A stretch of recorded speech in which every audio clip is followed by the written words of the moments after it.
The death of a young lady chartered accountant, Anna Sebastian, who was working with EY a few days ago, apparently from overwork, has shaken the national conscience of India.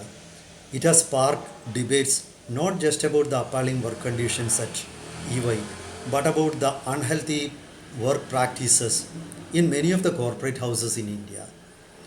Many people couldn't just believe that this could happen in modern times. Many have heard about ruthless exploitation of workers in the past during feudal ages. But people think that modern corporates are a product of civilization and they treat workers well. But the unfortunate death of Anna has proved that modern day capitalists are worse off than feudalists. Feudalists had certain values at least. The modern day work managers, they look suave, they wear three-piece suits. But behind the veil of that sophistication, there lies a very cruel face. Now, if you look at the outcome of the current debates raging across India, you find that the outcome are three. Number one is now the spotlight is on the unhealthy work practices or the toxic work culture in EY. Actually, if you Google work culture about work culture in EY, you would get a lot of material that criticizes the work culture in EY. At least 90% of the results will show that people are have to slog it out. They have to work at least 60 to 80 hours a week. Such complaints are there. And there are complaints about misogyny and other unhealthy practices also. But nobody used to care about those things because this accounting sector is not a firm that is in limelight always. So media or other social media platforms don't pay much attention to what is happening in even big companies in the audit and account sector. But the unfortunate death of Anna has turned focus on the unhealthy practices at EY workplaces. This is number one. Number two is till the other day, many people used to believe that corporate houses offered a great opportunity to youth, educated youth, for growth of career and personality. Those are all fallacies. The reports about what happened in EY have forced people to check about what is happening in other companies in the private sector also. Now, the results show that the private sector offers lesser salaries than government sector. Number one, earlier the myth was private sector salaries was higher, though there was no job security. But now the reality is private sector salaries are much lesser than what government sector offers. Number one. Number two, there is no job security. Then there are disgusting practices in at workplaces in private sector. You have to work very long hours. You won't get relief even if you return home. You return with lots of work. You have to do work even during your vacations. They don't give you off days. They don't give you holidays. They don't even they don't allow you to go to for medical help if you complain, even if you complain about health problems. And deaths of overwork is common. Many people are facing complaints of stress. The third aspect that comes out of the debate is that all the trade unions in India have become almost defunct. Though certain political leaders like Rahul Gandhi and Shashi Tharoor MP have reached out to the family of Anna Sebastian, no trade union leader has not issued any powerful statement on the blatant violation of labor laws by the private sector. So it is a shocking situation. There is another aspect also. The government is also not paying attention to the blatant violation of labor laws by private sector. So this actually the unfortunate death of Anna Sebastian should make us take an introspection and take corrective steps to ensure that no such unfortunate incident happens again. Let's get to the heart of the whole issue. Welcome to Insights. This is Hari Kumar. The whole incident or the whole reality behind the death of Anna came to be known because of the courageous stand taken by her family. It is very much possible that there have been many incidents of deaths or other physical complications related to exploitation at workplaces. But normally people don't complain about such things. They are actually afraid because corporates are all powerful. They have got legal luminaries on their payroll. See, going to a court is a very costly affair. You cannot hire a lawyer who equals or who commands equal respect like a corporate lawyer, because they have huge resources with them. Now, because of that, people refuse to go to court or file cases. They are tempted to suffer stoically. They are used to suffer stoically. Those employees who are abused or exploited at workplaces, they don't have courage to file complaints also. With whom shall they file the complaint? This is a question. If you file a complaint, you will lose the job. Then there is a general tendency in the society of snobbery.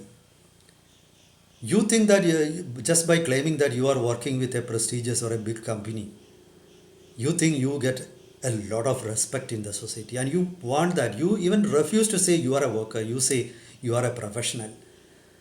Many of the present day workers, they claim to be professionals. Actually, they are workers.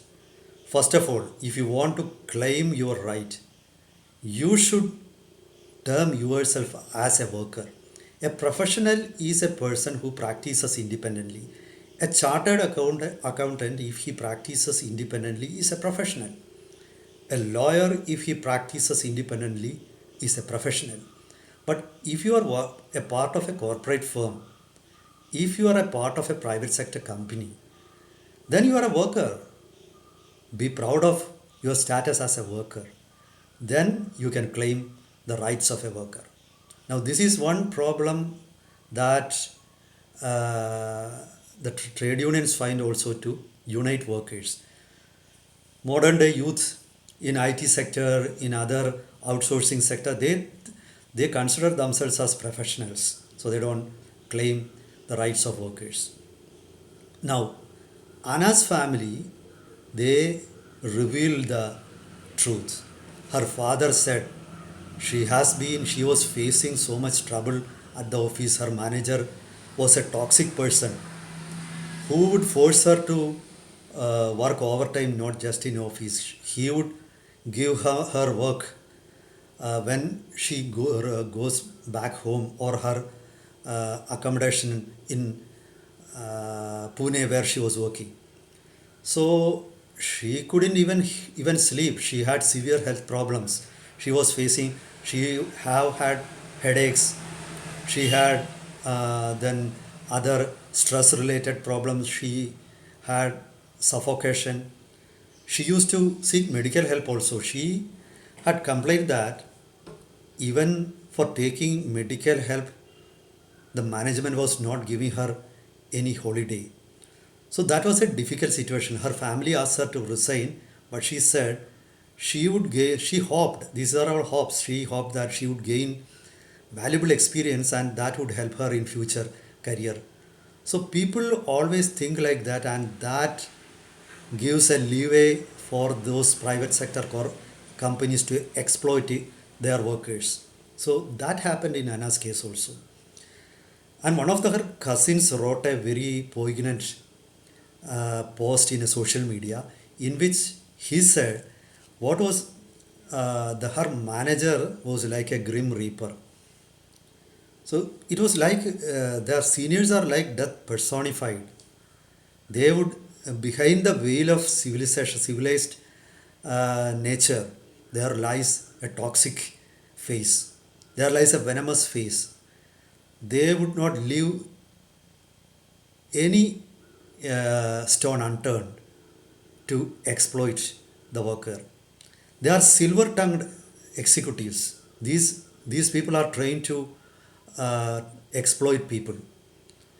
The managements often train their managers to exploit the workers to the maximum level. And they are glib speaking, but behind the veil of civilized nature, there lies a very cruel face, a ruthless face.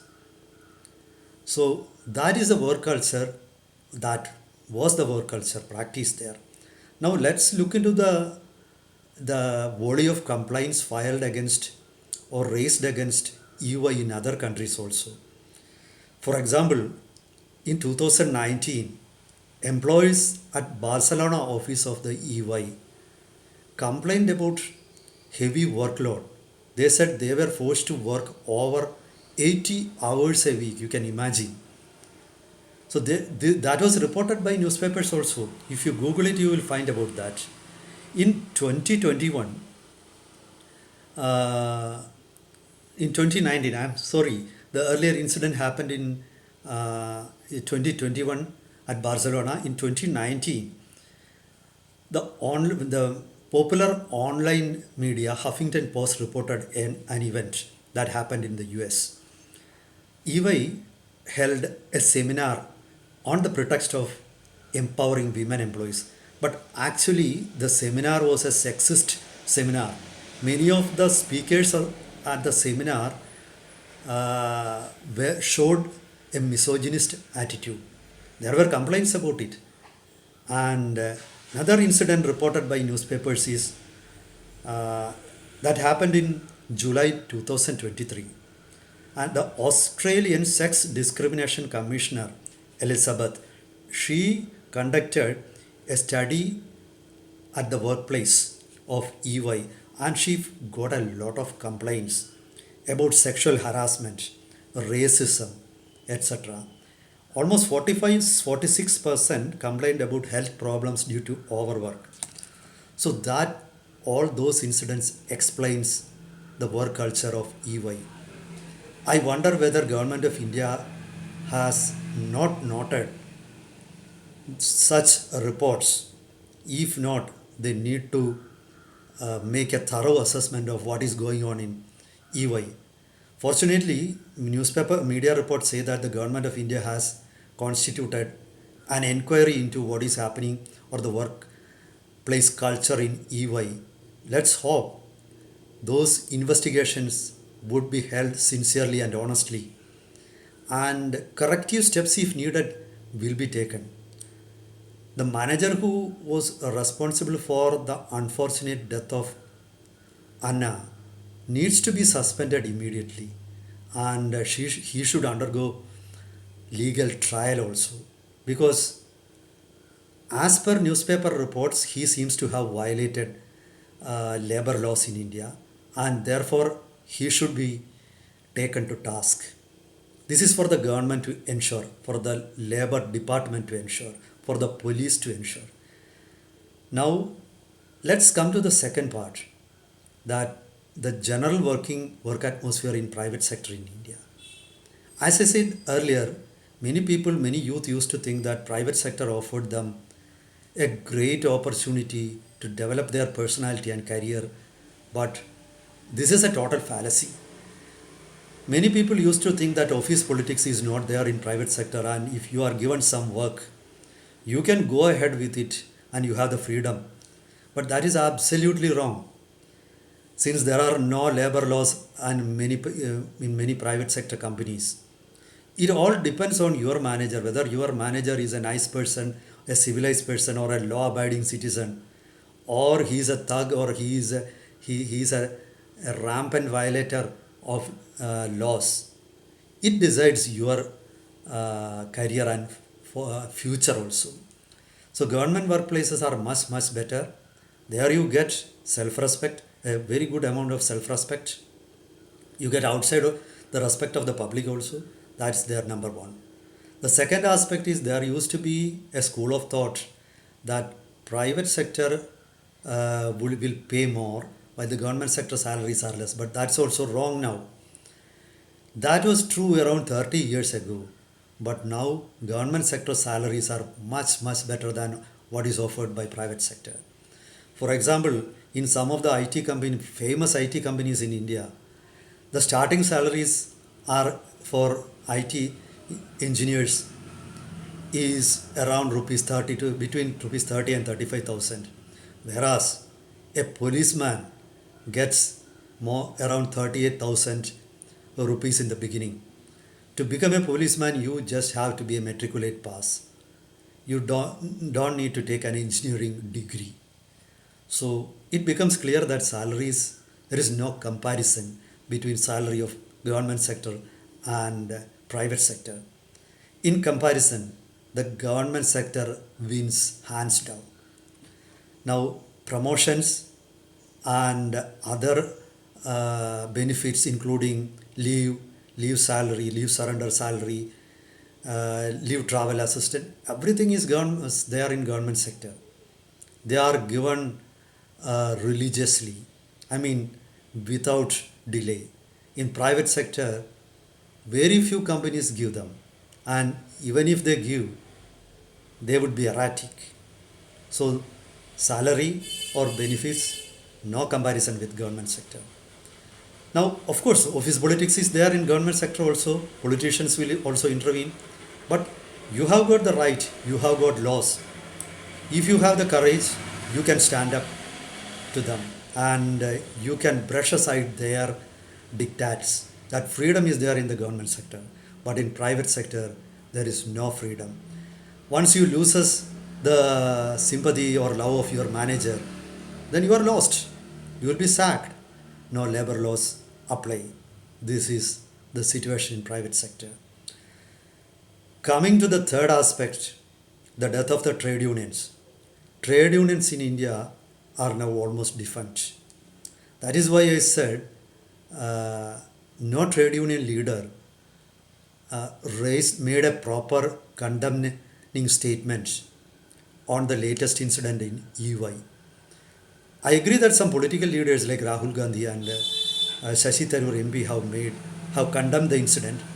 Mr. Shashi Tharoor said he will raise the issue in Lok Sabha and he will try to bring in a legislation limiting working hours to 8 and working days to 5 a week.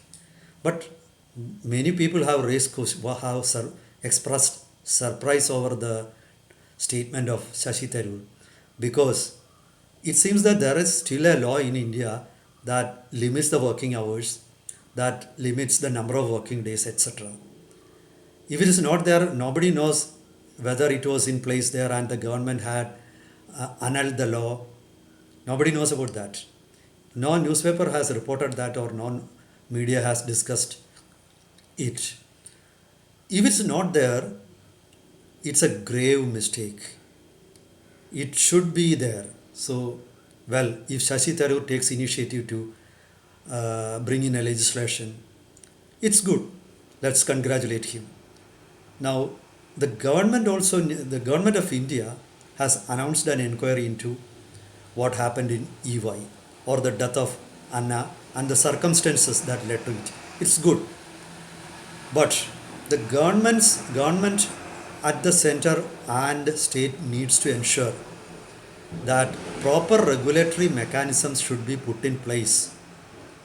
When the country embarked on liberalization policy, when multinational companies were allowed to come and open their offices in India, the government should have put in place proper regulatory mechanisms. Liberalization is good, but like in foreign countries, we also need to put in place proper regulatory mechanisms. There is a tendency for multinationals to flout laws because they are so powerful. So powerful government bodies should be there to ensure the safety and security of workers. They are citizens of India. These multinational companies exploit our workers and take away their profit. So we should not be sitting ducks. The government should not allow that. If there are regulatory bodies in India at present, the government should reorganize them, empower them, and they should conduct periodical investigations or inspections in at workplaces like EY or other firms, and they need to take strong measures. They need to put their foot down to ensure that those corporates obey laws.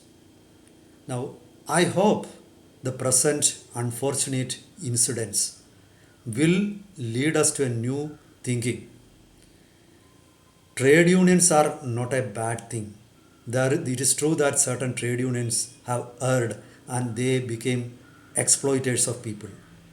But when confronting corporates, in the war with corporates, trade unions have lost now. Corporates are much, much stronger. Trade unions were relevant or they could fight when feudalists were there. During the days of feudalism, trade unions were effective, but in the days of corporate world, trade unions are not effective. They don't have the strength to fight corporates. They don't have the brain or brawn to fight corporates. The corporates have got deep pockets. They have got muscle power. They have got think tanks. So the present day trade unions are no match to corporates. We need to disband the present day trade unions and reorganize them on newer terms. We need to, all political parties need to check about present day realities. These trade unions are no more effective. In the new workplaces, the realities are different, the challenges are different. So, a new trade union or a new professional body or a new regulatory body that is effective should replace the present day trade unions. I hope in the coming days the government and the public will discuss the issue and will come up with better solutions and save our youths. Thank you and bye.